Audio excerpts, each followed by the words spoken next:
Hello प्यारे बच्चों, स्वागत है आपका हमारी YouTube channel study your future में। तो बच्चों, आज की इस वीडियो में हम देखने वाले हैं चतुर्भुज के बारे में। ओके, तो चतुर्भुज क्या होता है, चतुर्भुज कितने प्रकार का होता है, सभी चतुर्भुज की परिभाषा लिखाऊंगा, उनका क्षेत्रफल लिखाऊंगा, उनका परिमाप भी लिखाऊंगा। अच्छे तरीके से यहाँ पे कंप्लीटली मैं आपको चतुर्भुज के बारे में बताने वाला हूँ। तो इस वीडियो को सेव कर लो और जितने लोगों ने चैनल को सब्सक्राइब नहीं किया वो चैनल को सब्सक्राइब कर ले। ओके बच्चों, चलिए। तो यहाँ पर देखिए, सबसे पहले मैंने लिखा है चतुर्भुज। तो चतुर्भुज का प्रकार जानने से पहले हम उनके बारे में जान लेते हैं कि चतुर्भुज होता क्या है। तो देखिए, चतुर्भुज, तो चतुर्भुज की जो परिभाषा है, चार भुजाओं से घिरी हुई बंद आकृति को चतुर्भुज कहते हैं। यानी कि जो चतुर्भुज होगी उसमें चार भुजाएं होंगी और चारों की चारों क्या होंगी, घिरी हुई, यानी कि बंद आकृति, कहीं भी खुली नहीं होगी। जैसे बच्चों यहाँ पे देखिए, मैंने एक फिगर बनाया है। तो देखिए यहाँ पे हमने लिखा है कि यहाँ पे देखिए भुजा, भुजा मैंने लिखा है। तो भुजा क्या होती है, जैसे यहाँ से यहाँ तक एक रेखा है, अगर मैं इसको एक कहूँ, इसको बी कहूँ, इसको सी कहूँ, इसको डी कहूँ, तो देखिए ए बी एक क्या है, भुजा है, बी सी एक क्या है, भुजा है, सी डी एक क्या है, भुजा है, और डी ए क्या है, एक भुजा है। यानी कि इसमें चार भुजाएं हैं, एक दो तीन चार, और चारों क्या हैं, बंद आकृति हैं। तो ए भी क्या है, चतुर्भुज है। ओके, देखिए ए भी क्या है, इसमें भी चार भुजा हैं, ए भी हमारा क्या है, चतुर्भुज है। ए भी चतुर्भुज और ए भी चतुर्भुज है। इसमें भी देखिए चार भुजाएं हैं, आकृति टेढ़ी मेढ़ी हो सकती है, कम ज़्यादा हो सकती है, लेकिन वह घिरी होनी चाहिए, उसमें चार भुजा होनी चाहिए। अगर घिरी हुई है, बंद आकृति है और उसमें चार भुजाएं हैं, तो वह क्या है, एक चतुर्भुज है। भले टेढ़ी मेढ़ी हो लेकिन वह कहलाएगा कि चतुर्भुज है। तो यहाँ पे देख सकते हैं, यहाँ पे थोड़ा सा अलग टाइप का है। तो ये भी देखिए, इसमें चार भुजा हैं और चारों क्या हैं, बंद हैं। तो ये भी क्या है, एक चतुर्भुज है। यहाँ पर देखिए बच्चों, इस वाले में देखिए, इसमें क्या है, इसमें आपको चार भुजा दिख रही है ना, एक दो तीन चार, लेकिन क्या ये बंद आकृति है, नहीं है। अगर कहीं भी खुली है तो वह चतुर्भुज नहीं कहलाएगा, यानी कि ये क्या है, चतुर्भुज नहीं है। इसको देखिए, यहाँ देखिए ये पूरा बंद है, ठीक। तो इसमें क्या है, एक दो तीन चार भुजा है, ये हमारा क्या होगा, चतुर्भुज होगा। ओके, देखिए अगर कहीं भी ऐसे आपको भुजा दे रहे, ऐसे टेढ़ी मेढ़ी दे रहे, तो ये भुजा आपकी नहीं कहलाएगी। भुजा एक होती है कि वह सीधी रेखा रहे। ओके, क्या रहे, सीधी, कहीं भी टेढ़ी मेढ़ी ना रहे। तो ये हमारी क्या है, एक साइड है, एक हमारी भुजा हो जाएगी। ऐसे भुजा है, ऐसे भुजा है, लेकिन कहीं भी ऐसे करके दिया, ये भुजा आपकी नहीं होगी। बात समझ में आगे बच्चों। चलिए अब देखिए इनके प्रकार के बारे में हम जानते हैं। तो आगे देखिए चतुर्भुज के प्रकार। तो यहाँ पे आप देख सकते हो बच्चों, चतुर्भुज कितने प्रकार का होता है, मैं आपको दिखाता हूँ। देखिए यहाँ पे ध्यान दीजिए, चतुर्भुज के प्रकार। तो पहले मैं आपको वर्ग के बारे में बताऊंगा, इनकी परिभाषा, क्षेत्रफल और यहाँ पे परिमाप बताऊंगा। आयत, फिर इसके बाद समांतर चतुर्भुज, फिर इसके बाद समचतुर्भुज, तब समलंब, इसके लास्ट में आपको पतंग के बारे में बताऊंगा। ओके, चलिए ये क्या है, सब चतुर्भुज हैं। वर्ग भी एक चतुर्भुज है, आयत भी क्या है, एक चतुर्भुज है। क्यों, क्योंकि इसमें भी चार भुजा होती है, इसमें भी चार भुजा, तो सभी में क्या होते हैं, चार भुजाएँ होती हैं। तो चलिए इनकी परिभाषा, क्षेत्रफल और यहाँ पर परिमाप मैं आपको बताता हूँ। देखिए पहले नंबर पर मैंने लिया है आयत। ओके, पहले नंबर पर मैंने आयत लिया है। तो आयत को इंग्लिश में रेक्टेंगल बोलते हैं। तो आयत की परिभाषा क्या होती है बच्चों, देखिए, ऐसा चतुर्भुज जिसमें आमने सामने की भुजा बराबर हो, यानी कि आमने सामने की भुजा बराबर हो तथा प्रत्येक कोण क्या हो, 90 डिग्री का हो, आयत कहलाता है। जैसे मैंने यहाँ पे फिगर लिखा है, देखिए ए वाली भुजा इस वाली भुजा के बराबर है। ये देखिए 5 सेंटीमीटर की है, तो ये भी 5 सेंटीमीटर की। ये क्या होती हैं, आमने सामने की भुजा होती हैं। तो इसके सामने की भुजा ए है, तो ये भी क्या है, 4 सेंटीमीटर की है, ये भी 4 सेंटीमीटर की है। वही कह रहा है कि ऐसा चतुर्भुज जिसमें आमने सामने की भुजा बराबर हो तथा प्रत्येक कोण देखिए यहाँ पे 90 डिग्री का बना रहा है। अगर प्रत्येक कोण बराबर, यानी प्रत्येक कोण बराबर होगा और आमने सामने की भुजा भी बराबर होंगी, तो वो आपका क्या कहलाएगा, यहाँ पे आयत कहलाएगा। ओके, तो ये हमारा क्या है, आयत है। चलिए इसको देख लीजिए। तो यहाँ पे आप ध्यान दीजिए बच्चों, जैसे मैंने यहाँ पे इसको देखिए 4 सेंटीमीटर लिया है, ये आमने सामने की भुजा है, हाँ ये तो बराबर है। ये भी 4 सेंटीमीटर, ये भी 4 सेंटीमीटर बराबर है। लेकिन अगर मैं इस भुजा को देखूँ तो ये भुजा थोड़ा छोटी है, ये भुजा थोड़ी बड़ी है, यानी कि ये 5 सेंटीमीटर की, 6 सेंटीमीटर है, तो क्या एक आयत कहलाएगा? नहीं कहलाएगा। ओके, आयत नहीं कहलाएगा। तो ये हमारा आयत नहीं है। क्यों? आयत का क्या रूल है कि आमने सामने की भुजा बराबर हो और क्या हो, प्रत्येक कोण 90 डिग्री का हो। जैसे नीचे देखिए, यहाँ पे मैंने देखिए यहाँ पे सभी भुजा को क्या लिया है, 3.2 3.2 3.2 लिया है, या फिर इसको आप कुछ भी लिख सकते हैं। यहाँ पे मैं देख रहा हूँ इसमें चारों भुजाएं बराबर हैं और प्रत्येक कोण क्या 90 है? नहीं है, इसमें कुछ अलग ही चल रहा है, तो ये आपका आयत नहीं कहलाएगा। ओके, तो आयत सिर्फ वही होगा जिसकी आमने सामने की भुजा समान हो। सभी भुजाएं समान होंगी तो आयत नहीं है। आमने सामने की भुजा समान हो और क्या हो, प्रत्येक कोण 90 डिग्री का हो, आयत कहलाता है। चलिए अब देखिए बच्चों, यहाँ पे जैसे मैंने आपसे बोला था मैं आपको क्षेत्रफल और परिमाप बताऊंगा, तो आयत का क्षेत्रफल होता है लंबाई इंटू चौड़ाई। तो ध्यान देना, ए हमारी क्या होती है, लंबाई होती है, सॉरी ए लंबाई, यल से दिखाना इसको, ठीक। ए हमारी क्या होती है, चौड़ाई होती है। तो ए हमारी लंबाई है, ए हमारी भुजा चौड़ाई है। तो क्षेत्रफल क्या होता है, लंबाई इंटू चौड़ाई। देखिए आयत का परिमाप होता है 2 कोष्ठ में लंबाई प्लस चौड़ाई, यानी कि 2 बाहर रखो, कोष्ठक में लंबाई और चौड़ाई को जोड़ करके 2 से गुणा कर दो, आपका परिमाप आ जाएगा। तो यहाँ पे देखिए आपका आयत हो चुका है। चलिए देखिए दूसरा चतुर्भुज। देखिए बच्चों, दूसरा चतुर्भुज हमने लिया है वर्ग। अब देखिए वर्ग क्या है, वर्ग को इंग्लिश में स्क्वायर बोलते हैं। तो वर्ग की परिभाषा है ऐसा चतुर्भुज जिसकी चारों भुजाएं बराबर हों, यानी कि चारों भुजाएं क्या हों, बराबर हों, तथा प्रत्येक कोण 90 अंश का हो। इसमें भी आपका प्रत्येक कोण 90 अंश का होगा, उसे वर्ग कहते हैं। तो यहाँ पर मैंने एग्जाम्पल के लिए लिया है, देखिए ए भुजा ए भुजा ए भुजा, यानी कि चारों भुजाएं देखिए 3-3 सेंटीमीटर की है ना, ए भी 3 की है, ए भी 3 की है, और आपकी ए भी 3 की है, ए भी 3 की है, और प्रत्येक कोण क्या है, 90 डिग्री के हैं, यानी कि चारों भुजाएं बराबर हैं, प्रत्येक कोण 90 डिग्री के हैं। यह हमारा वर्ग होगा। ओके, अब यहाँ पे आप देख सकते हो चारों भुजाएं तो बराबर हैं, चारों भुजाएं बराबर हैं, चलिए, लेकिन प्रत्येक कोण क्या 90 के हैं? नहीं, ये 75 105 105 है, तो 90 का होना चाहिए, चारों भुजाएं बराबर होनी चाहिए, तब आपका वर्ग होगा, वरना ये आपका वर्ग नहीं है। ओके, भुजाएं तो बराबर है लेकिन कोण अलग अलग हैं, इसलिए वर्ग नहीं है। चलिए हमारा यहाँ पे देखिए बच्चों वर्ग भी हो चुका है। अब ध्यान देना, वर्ग का क्षेत्रफल, तो वर्ग का क्षेत्रफल होता है भुजा का स्क्वायर, यानी कि जो आपकी कोई एक भुजा हो उसका स्क्वायर कर दो, आपका क्षेत्रफल आ जाएगा। जैसे अगर मैं इसका क्षेत्रफल निकालूं तो मैंने इसकी भुजा को 3-3 सेंटीमीटर लिया है, तो भुजा का स्क्वायर, यानी कि भुजा हमारी 3-3 है, तो एक बार 3 का इसे स्क्वायर 3 त्रिक का 9 कर दो, ये आपका क्षेत्रफल आ गया। ओके, अब देखिए वर्ग का परिमाप, वर्ग का परिमाप होता है सूत्र भुजा गुणे 4, यानी कि आप अपनी एक भुजा ले लो, उसमें 4 का गुणा कर दो, आपका जो परिमाप है आ जाएगा। देखिए इसे आपकी भुजा 3 सेंटीमीटर की है, तो 3 गुणे 4 कर दो, 4×3 12, ये आपका परिमाप आ गया। चाहे तो आप इन सभी को जोड़ लोगे तभी यहीं आपका परिमाप होता है। ओके, तो आप इस वर्ग के बारे में जान गए बच्चों। चलिए अगर वीडियो पसंद आए तो वीडियो को लाइक, चैनल को सब्सक्राइब जरूर करिएगा। चलिए तीसरा चतुर्भुज, तीसरा चतुर्भुज है बच्चों, यहाँ मैंने लिया है समांतर चतुर्भुज। तो समांतर चतुर्भुज की परिभाषा क्या है, सबसे पहले उसको देख लो। ऐसा चतुर्भुज जिसमें आमने सामने की भुजाएं समांतर हों, समांतर का मतलब बराबर हों, समांतर चतुर्भुज कहलाता है। ओके, समांतर समझो या फिर यहाँ पे आप बराबर लिख लो, दोनों का अर्थ एक होता है।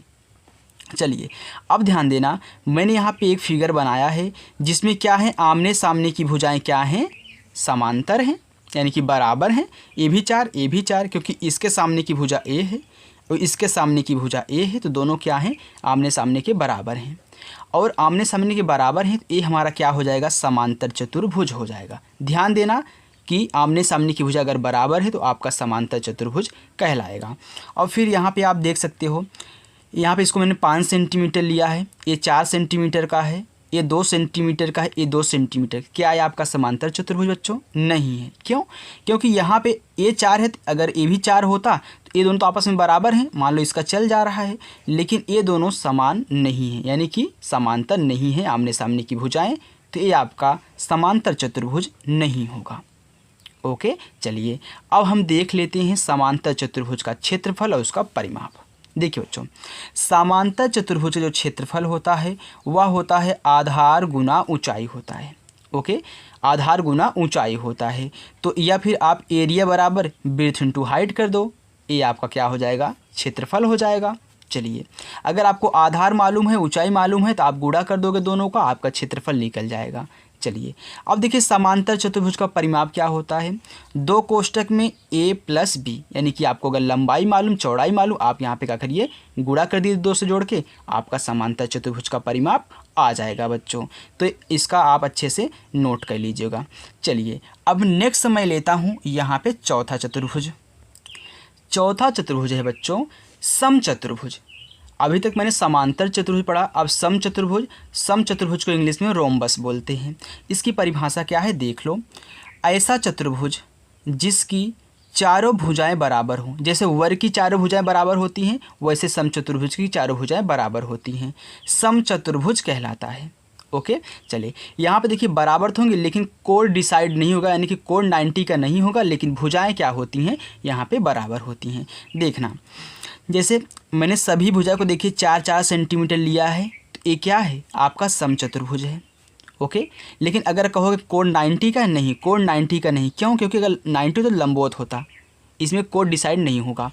यानी कि सिर्फ भुजाएं अगर चारों समान है तो आपका समचतुर्भुज कहलाएगा। जैसे यहाँ देखिए मैंने एक समचतुर्भुज लिया है, इसमें देखिए आप देख सकते हैं ए भी 3 का है, ए भी 3 का, ए भी 3 का, ए भी 3 का। समचतुर्भुज के जो बीकर्ड देखिए दोनों क्या हैं, जो बीच मैंने रेखा पारी है ये क्या है, बीकर्ड है। मैंने ऐसा क्यों लिया, क्योंकि आपको समझाना था क्षेत्रफल और समचतुर्भुज का परिमाप, उसमें बीकर्ड था इसलिए मैंने बीकर्ड को यहाँ पे दर्शा दिया।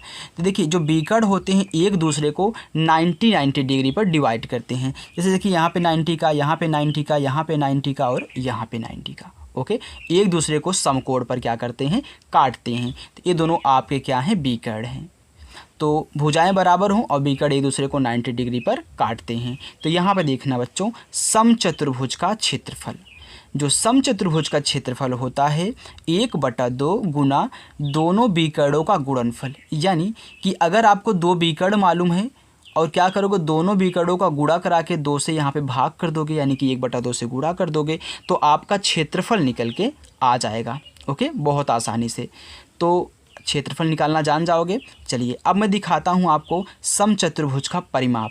समचतुर्भुज का परिमाप क्या होता है, भुजा गुणे 4। जैसे वर्ग का परिमाप भुजा गुणे 4 होता है, वैसे समचतुर्भुज का ही परिमाप क्या होता है, भुजा गुणे 4। क्योंकि चारों भुजाएं बराबर हैं तो भुजा गुणे 4 कर दो, आपका आंसर आ जाएगा। जैसे आपको इसको निकालना है, इसका आपका परिमाप निकालना, तो आप क्या करोगे, भुजा 4 है और 4 से गुणा भी करना, 4 चौका 16 हो जाएगा, ये आपका आंसर हो गया। ऐसे आपको निकालना है बच्चों। तो आपका देखिए चौथा भी समचतुर्भुज हो चुका है। अब मैं पांचवा आपको दिखाता हूँ समलंब चतुर्भुज। ध्यान देना बच्चों, समलंब चतुर्भुज क्या है। समलंब चतुर्भुज को इंग्लिश में ट्रेपेजियम बोलते हैं। चलिए इसकी परिभाषा हम देख लेते हैं। ऐसा चतुर्भुज जिसमें आमने सामने की भुजाओं का केवल एक युग्म समांतर हो तो समलंब चतुर्भुज, यानी कि आमने सामने की सिर्फ एक ही भुजा बराबर होगी, वह आपका क्या कहलाएगा, समलंब चतुर्भुज कहलाएगा। ओके, जैसे यहाँ पे आप देख सकते हैं कि जो ए वाली भुजा होगी इस भुजा क्या होगी, समांतर होगी, यानी कि इस भुजा के बराबर होगी। तो ए भुजा यानी कि जो DC है वह जो DC है वह DC बराबर यानी कि समांतर होगी किसके, AB के। ओके, और ए भुजाएं समांतर नहीं होंगी, सिर्फ आमने सामने की भुजाएं क्या होंगी, समांतर होंगी। ओके बच्चों, तो यहाँ भी आप देख सकते हैं कि ए भी क्या है, ए एक हमारा समलंब चतुर्भुज है, तो ए भी हमारा क्या है, समलंब चतुर्भुज है। ओके, ए भी समलंब चतुर्भुज है, ए भी समलंब चतुर्भुज है। अब देख लिए समलंब चतुर्भुज का क्षेत्रफल। समलंब चतुर्भुज का जो क्षेत्रफल होता है बच्चों वह होता है 1/2 समांतर भुजाओं का योग गुना ऊंचाई। ऊंचाई आप कैसे निकालोगे, जैसे आप यहाँ से ऐसे आप क्या करोगे, लंब डाल दोगे तो ए आपकी ऊंचाई निकल जाएगी। जितनी आपकी ऊंचाई होगी यहाँ पे आप लंब डाल देना, ए आपकी क्या हो जाएगी, ऊंचाई हो जाएगी। तो 1/2 गुना समांतर भुजाओं का योग, तो समांतर भुजाएं ये दोनों है ना, ये दोनों समांतर हैं, तो इन दोनों का योग कर दोगे, यानी कि ये क्या है, ए भी रहेगा, ए भी रहेगा। तो DC प्लस ए बी, इन दोनों भुजाएं जो आपको मालूम रहेगी उनका योग कर देना और यहाँ से ऊंचाई निकाल कर रख देना और 1/2 से गुणा कर देना, आपका आंसर आ जाएगा। ओके, अगर इसमें आपको ऊंचाई निकालनी हो तो आप यहाँ से ऐसे लंब डाल देना। ओके, चलिए अब देखिए बच्चों, आपका समलंब चतुर्भुज का परिमाप, परिमाप क्या होता है? सभी भुजाओं का योग, यानी कि A B, B C, C D, D A, या फिर अगर आपको बीच बीच में ए भुजा मालूम है, ए भुजा मालूम है, ए भुजा मालूम है, ए भुजा मालूम है, तो आप यहाँ पे सभी का योग कर देना, आपका आंसर आ जाएगा। मैंने इसलिए आपको तीनों रूप में समझाया है। मैंने यहाँ पे लिखा है सभी भुजाओं का योग, यानी कि जो भुजाएं आपकी A B, B C, C D, D A हैं, तो ए बी का कुछ दिया रहेगा तो यहाँ से आप ए ले लेना, बी सी का कुछ दिया बी ले लेना, और यहाँ पे सी डी का कुछ रहेगा सी ले लेना, यहाँ पे डी ए डी ले लेना, तो बीच की भुजाओं को जोड़ लेना, आपका परिमाप निकल के आ जाएगा। ओके, चलिए अब मैं नेक्स्ट लास्ट लेता हूँ अपना पतंग। तो देखिए बच्चों, अपना लास्ट है पतंग। तो पतंग हमारा 6ठा नंबर है। तो पतंग को इंग्लिश में काइट बोलते हैं, आपको पता होगा। तो पतंग की जो परिभाषा है, पतंग वह चतुर्भुज है जिसमें आसन्न भुजाओं के 2 युग्म बराबर होते हैं। जैसे मैं आपको बताऊं, मैंने यहाँ पे देखिए निशान लगाया है, ये क्या है? 2 भुजाएं हैं, ये दोनों आपस में क्या हैं? बराबर हैं। और देखिए आप देख रहे हो यहाँ पे 2 भुजाएं आपस में बराबर हैं, क्योंकि ये भुजा इसके बराबर दिख रही है, ये भुजा इसके बराबर दिख रही है। ये क्या है? आसन्न भुजाओं का युग्म क्या है? समान है, यानी कि बराबर है। तो मैंने नोट में भी लिखा है कि आसन्न भुजाओं के 2 युग्म बराबर होते हैं। इसमें बीकड़ एक दूसरे को लंबवत, यहाँ पे क्या करते हैं? एक दूसरे के लंबवत होते हैं। लंबवत मतलब क्या? ये भी एक बीकड़ है, ये भी एक बीकड़ है। जब आप पतंग बनाते हो, उसमें जो आप पतंग का यहाँ पे थोड़ा सा कड़ा करने के लिए डालते हो, वो आपका क्या होता है? बीकड़ होता है। ओके, ये भी बीकड़ है, ये भी बीकड़ है, तो एक दूसरे क्या है? लंबवत हैं। ये इसके लंबवत है ना, तो यहाँ पे देखिए 90 डिग्री का कोण बनाएगा, क्योंकि जहाँ पे 2 लंबवत रेखाएं मिलती हैं वहाँ पे क्या बनता है? 90 डिग्री का कोण।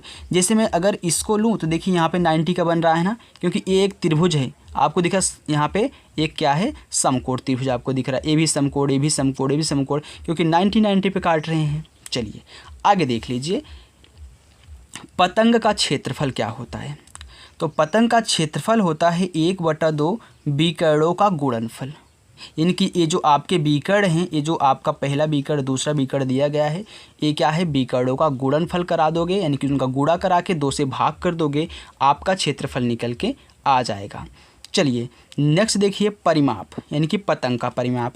चारों भुजाओं का योग, यानी कि आप चारों भुजाओं को जोड़ दीजिए, आपका परिमाप निकल के आ जाएगा। जैसे आपकी एक कोई भुजा दी गई है, मैं मान लूँ कि 5 सेंटीमीटर की है, ये भी 5 सेंटीमीटर की है, ये आपकी 3 सेंटीमीटर की है, ये आपकी 3 सेंटीमीटर, क्योंकि दोनों बराबर हैं, ये भी आपस में बराबर हैं। तो क्या करोगे? चारों भुजाओं का योग, यानी कि 3 प्लस इसका 5 प्लस फिर 5 प्लस 3, सभी को जोड़ दो, 5 5 10, 10 3 13, 13 3 16, तो आपका 16 यहाँ पे सेंटीमीटर आपका परिमाप निकल के आ जाएगा। तो ऐसे आपको लगाना है। ओके, तो हमें आशा है कि बच्चों हमारी ये वीडियो आपको पसंद आई होगी। बच्चों वीडियो पसंद आई हो तो प्लीज़ वीडियो को लाइक ज़रूर करें, और चैनल पर नए हो तो चैनल को सब्सक्राइब करें। Thank you for watching.